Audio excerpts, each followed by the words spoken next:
ખેડૂત મિત્રો, આજની પરિસ્થિતિ જોતા એવું લાગે છે કે આટલા વધારે પૈસા આપણે ખાતરમાં અને દવામાં ખર્ચ કરીએ તો ખેડૂત પાસે શું વધશે?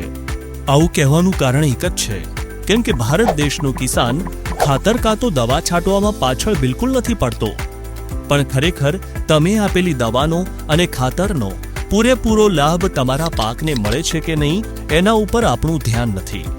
એટલે જ સિગ્મા ક્રોપ સાયન્સ ખેડૂતોની સેવામાં લાવી રહ્યું છે એક ઉત્કૃષ્ટ ઉત્પાદન જેનું નામ છે રિલીઝર. આ રિલીઝર શું છે? 1.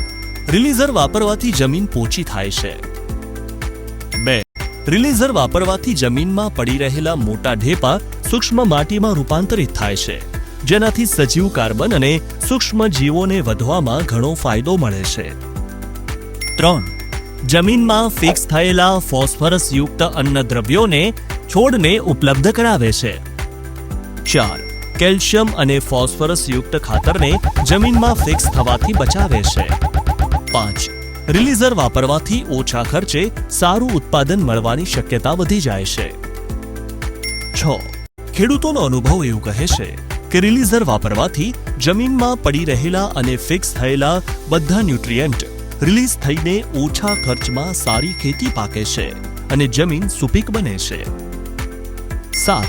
રિલીઝર ડ્રીપમાં અથવા ડ્રિન્ચિંગમાં પ્રતિ એકર 1 થી 2 લીટર વાપરી શકાય છે અને રેતી અથવા ખાતર સાથે પણ કોટિંગ કરીને આપી શકાય છે. 8. રિલીઝર વાપરવાથી ડ્રીપ સાફ કરવા માટે કોઈ પણ એસિડ વાપરવાની જરૂર નથી અને રિલીઝર વાપરવાથી જમીનમાં આવેલી સફેદ કલરની ક્ષારી ઓછી થાય છે અને જેનાથી જમીનની ફળદ્રુપતા વધે છે. તો કિસાન મિત્રો, જમીનમાં પડી રહેલા તત્વોને અપડેટ કરવું હોય તો એકવાર જરૂરથી વાપરજો સિગ્માનો રિલીઝર. બચાવો જમીન અને બચાવો ખેતીનો વધતો ખર્ચ, એટલે જરૂર વાપરજો સિગ્માનો રિલીઝર.